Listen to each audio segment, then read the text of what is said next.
بسم اللہ الرحمن الرحیم۔ یار آپ نے یہ سوال کیا، ریکارڈنگ میں آ جائے گا کہ جی حضرت معاویہ کے اگر کردار اس طرح کا تھا، ان سے حدیثیں کیوں محدثین نے لی ہیں؟ بھائی روایت حدیث میں ہر صحابی عادل ہے۔ لوگوں نے تحقیق کر لی ہے کہ صحابی نے بہت بڑے بڑے جرم کیے، صحابہ میں سے ہوئے، زنا تک ہوئے، لیکن انہوں نے نبی صلی اللہ علیہ وسلم پہ جھوٹ نہیں باندھا۔ اور یہ پاسبل ہے۔ کیسے پاسبل ہے؟ سنیں، مجھے بتائیے، ایک شرابی کبابی دنیا کا غلیظ ترین انسان ہو، اس کو آپ کہیں کہ میں 1 کروڑ روپیہ تمہیں دیتا ہوں، نبی صلی اللہ علیہ وسلم کو گالی دے دو، دے گا؟ زنا کے لیے عورتیں دے دیں، کرے گا؟ شراب دے، پیے گا؟ وہ کہے گا یار جو بھی ہے یہ کام میں نے نہیں کرنا۔ جس طرح ابھی کئی مسلمان ہیں سارے کام کرتے ہیں، کہتے ہیں خنزیر کا گوشت نہیں کھانا، نماز بالکل نہیں پڑھتے، شراب بھی کبھی وہ پی لیتے ہیں۔ یعنی کوئی شخص بعض اوقات کسی گناہ کو اتنا بڑا سمجھ لیتا ہے، وہ کہتا ہے یہ کام میں نے کبھی نہیں کرنا۔ اور اس طرح کا ایک کام ایسا تھا جو نبی نے اتنا کوٹ کوٹ کے صحابہ میں بھرا تھا۔ صحیح مسلم کی پہلی حدیث بخاری میں موجود ہے، اور یہ چند حدیث ہیں جو متواتر ہیں، ان میں سے ایک حدیث یہ ہے کہ آپ صلی اللہ علیہ وآلہ وسلم نے ارشاد فرمایا، جس شخص نے میری طرف جھوٹی حدیث منسوب کی اپنا مقام دوزخ میں دیکھ لے۔ سنیں ذرا بات، مرزا صاحب کو جو سننے والے ہیں، مرزا صاحب کے مقلدین کا تو بیڑا ہی غرق ہو چکا ہے۔ ان کو تو شاید سمجھ میں ہی نہ آئے کہ یہ بات کیا ہے۔ مرزا جی کو سننے والوں کو، جو سلیم الفطرت قسم کے لوگ ہیں کہ جو جانبداری کے ساتھ نہیں سنتے بلکہ غیر جانبدارانہ انداز میں مرزا کو سنتے ہیں، میں ان کی خدمت میں گزارش کروں گا، آپ ذرا اس بندے کا انداز ملاحظہ کریں۔ صحابہ نے بڑے بڑے جرم کیا۔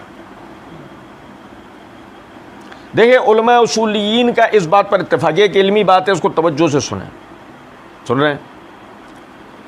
علماء اصولیین جو صغائر پہ کبائر پہ، یعنی کہ چھوٹے گناہوں پہ بڑے گناہوں پہ، اور جو عقائد کے اوپر بات کرتے ہیں، سمجھے ذرا اس بات کو، وہ سب یہ تشریح کرتے ہیں، اور ہم بھی، یعنی کہ اگر تھوڑا سا پڑھے لکھے آدمی ہوں تو وہ اس بات کو سمجھتا ہے۔ جرائم دین میں کبیرہ گناہ ہیں، یعنی جرائم معاشرتی طور پہ جو جرائم سمجھے جاتے ہیں، کہے جاتے ہیں، وہ دین میں کبیرہ گناہ ہیں۔ مثال کے طور پہ جھوٹ بولنا جرم ہے۔ بھئی اگر کورٹ کے اندر گواہ کا جھوٹ بولنا ثابت ہو جائے تو اس سے بھی سزا ہو سکتی ہے نا۔ جھوٹ بولنا جرم ہے، کبیرہ گناہ ہے ہمارے دین میں۔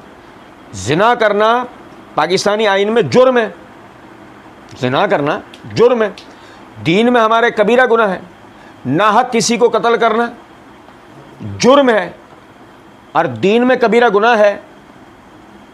رشوت ستانی کرنا کبیرہ گناہ، یعنی کہ ہمارے دین میں، ہمارے ملک میں جرم ہے اور دین میں کبیرہ گناہ ہے۔ اور علی ھذا القیاس جتنے اس قسم کے جرائم جن کو کہا جاتا ہے وہ دین میں کیا ہے؟ گناہ۔ اب میری بات توجہ سے سنیں، مرزا جی کو سننے والوں سے میں عرض کروں گا آپ توجہ سے سنیں، اور جب کہا جائے بڑے جرائم، ایک تو جرائم کبیرہ گناہ ہے، پھر جب کہا جائے بڑے جرائم تو دینی اصطلاح کے اندر وہ ہوئے بڑے گناہ۔ آپ میری بات سمجھ رہے ہیں یا نہیں؟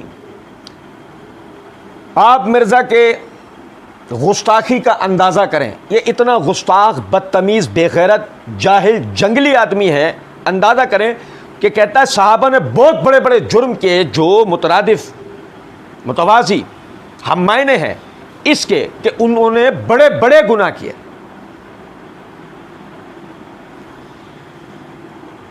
کوئی کہے گا نہیں جی آپ لفاظی کر رہے ہیں، میں لفاظی نہیں کر رہا۔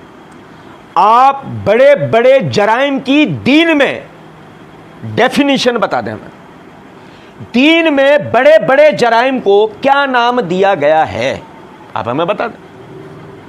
جس کا مطلب یہ ہوا نبی صلی اللہ علیہ وسلم کے تربیت یافتہ صحابہ، ابھی آگے ہم توجہ سنیے گا، ابھی آگے ہم مرزا جی کے ہی الفاظ میں ایک چیز پڑھیں گے۔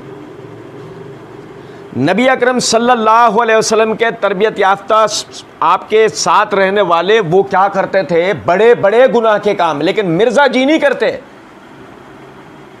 مرزا جی سے چھوٹے سرزد نہیں ہو رہے ہیں، بڑے تو دور کی بات ہے۔ مرزا جی نے کبھی اپنے لیے بات کی؟ اپنے ابو کے لیے، اپنے دادا کے لیے، اپنے پھپھا، ماما، تایا، چاچا کے لیے؟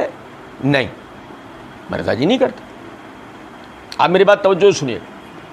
صحابہ نے بڑے بڑے جرم کیے, صحابہ میں سے ہوئے, ان سے زنا تک ہوئے. جب صحابہ جمع آئے تو مطلب کیا ہے, آپ سارے صحابہ کے لیے یہ بات کر رہے ہیں, نہیں تو کم از کم اکثر کے لیے. اور یقین کریں کہ اگر مرزا جی ہمارے سامنے بیٹھے ہوتے نا, ہم کہتے ہیں مرزا جی 10 صحابہ بتائیں, 10 صحابہ اور ان کے بڑے بڑے جرائم بتائیں, 10 صحابہ اور ان کے بڑے بڑے جرائم بتائیں. اور جب آپ نے کہا ان سے زنا تک ہوئے ہیں تو آپ زیادہ نہیں, 3 صحابہ بتائیں. 3 عربی میں جمع کا اطلاق 3 پر ہوتا ہے نا. 3 صحابہ کرام بتائیں کہ جن سے زنا سرزد ہوئے. 3. بات کیا ہے؟ بات یہ ہے, آپ اندازہ کریں کہ جو معاشرہ آئیڈیل بنایا گیا, جو حضرات اللہ کے قرآن کی روح سے آئیڈیل بنائے گئے بعد کے مسلمانوں کے لیے, قیامت تک آنے والے مسلمانوں کے لیے, فَإِنْ آمَنُوا بِمِثْلِ مَا آمَنْتُمْ بِهِ فَقَدْ اهْتَدَوْا. اللہ قرآن میں کہہ رہا ہے اگر تم صحابہ کرام کی طرح ایمان لے آؤ گے تو تم ہدایت پاؤ گے. اللہ رب العزت نے صحابہ کے ایمان کو قیامت تک آنے والے مسلمانوں کے لیے معیار قرار دیا ہے. اور آپ اندازہ کریں, انہی صحابہ کا نام لیتے ہوئے مرزا کہتا ہے کہ وہ ان سے تو بڑے بڑے جرائم ہوئے, زنا تک ہوئے. بہت خبیث آدمی, بقول اس ہی کے فتنہ ہے. آپ اندازہ کریں. کہتا ہے لیکن انہوں نے نبی صلی اللہ علیہ وسلم پر جھوٹ نہیں باندھا. اور یہ پاسبل ہی کیسے ہے؟ کیوں مرزا جی؟ جب تم نے سامنے والے کو یہ تاثر دے دیا کہ انہوں نے بڑے بڑے جرائم کیے, اور میری بات توجہ سے سنیں, ذرا توجہ سے میری بات سنیں, توجہ سے سنیں. صحابہ کے لیے آپ سود کھانے کا اثبات کرو, صحابہ کے لیے آپ زنا کرنے کا اثبات کرو. مرزا نے کیے. بعض مواقع ہم پڑھ چکے ہیں, بعض مواقع پہ جہاں یہ صحابہ کرام رضوان اللہ علیہ مجمعین پہ اعتراض کرے گا, وہاں ہم انشاءاللہ اس کے جوابات اللہ کی توفیق سے پڑھیں گے. صحابہ سے آپ زنا کرواؤ, صحابہ سے آپ سودی لین دین کرواؤ, صحابہ سے آپ ناحق ایک دوسرے کا قتل کرواؤ, صحابہ سے آپ ایک دوسرے پہ لان تان سب و شتم کرواؤ, گالی گلوچ کرواؤ بقول آپ کا ترجمہ. تو جھوٹ بولنے میں کیا ہے؟ اتنے بڑے بڑے کبیرہ گناہوں کا انتصاب نعوذ باللہ آپ صحابہ کی طرف کریں, اور آپ کہیں جھوٹ نہیں, انہوں نے نبی صلی اللہ علیہ وسلم پہ جھوٹ نہیں باندھا. اور یہ پاسبل بھی کیسے ہے؟ مرزا جی جب آپ نے وسوسہ دے دیا تو سامنے والوں کے لیے یہ پاسبلٹی بھی نکال دی کہ ممکن ہے جھوٹ بھی بولتے ہو. جب اتنے بڑے بڑے معاملات کر لیے تو جھوٹ بولنے میں کیا مسئلہ ہوگا انہیں؟ آگے دیکھیں, کہتے ہیں سنیں مجھے بتائیں, ایک شرابی کبابی دنیا کا غلیظ ترین انسان ہو, اس کو آپ کہیں کہ میں 1 کروڑ روپیہ دیتا ہوں, نبی صلی اللہ علیہ وسلم کو گالی دے دو, دے گا؟ یہ مرزا جی نے سوال کیا, علی الحسن نقوی صاحب نے جواب میں کہا نہیں. ہم بیٹھے ہوئے ہوتے ہیں, ہم کہتے ہیں مرزا جی تمہارے جیسا ہوتا نا شاید یہ کام بھی کر جاتا, نعوذ باللہ. کیونکہ مشہوریت حاصل کرنے کے لیے تم نبی صلی اللہ علیہ وسلم کے صحابہ کو گالیاں دلوا رہے ہو. تو اگر مزید تمہیں شہرت چاہیے ہوتی تو تم تو اللہ کے رسول صلی اللہ علیہ وسلم کے شان میں بھی نعوذ باللہ کوئی نہ کوئی کلام لوگوں سے کروائی دیتے.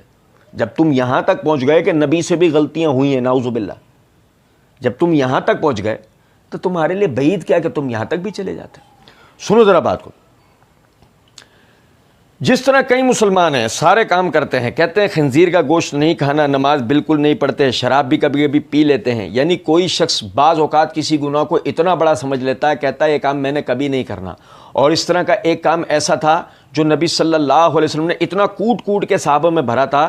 صحیح مسلم کی پہلی حدیث بخاری میں بھی موجود ہے, اور یہ چند احادیث ہیں جو متواتر ہیں. ان میں سے یہ ایک حدیث ہے کہ آپ صلی اللہ علیہ وسلم نے ارشاد فرمایا, جس شخص نے میری طرف جھوٹی حدیث منسوب کی وہ اپنا مقام دوزخ میں دیکھ لے.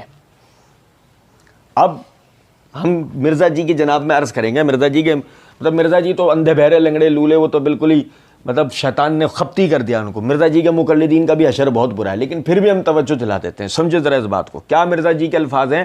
مرزا جی کیا ارشاد فرما رہے ہیں, کہہ رہے ہیں کہ نبی صلی اللہ علیہ وسلم نے ایک کام ایسا تھا جس کو نبی صلی اللہ علیہ وسلم نے اتنا کوٹ کوٹ کے صحابہ میں بھرا تھا, اور وہ کیا تھا. مرزا جی نے آگے کہا کہ جی وہ متواتر احادیث میں ہے کہ نبی صلی اللہ علیہ وسلم نے فرمایا میری طرف جس نے جھوٹی حدیث منسوب کی وہ اپنا ٹھکانہ جہنم میں بنا لے, وہ اپنا ٹھکانہ جہنم میں دیکھ لے. توجہ سے میری بات سنیے گا. نبی صلی اللہ علیہ وسلم نے یہ کوٹ کوٹ کے بھر دیا, زنا نہیں کرنا یہ کوٹ کوٹ کے نہیں بھرا.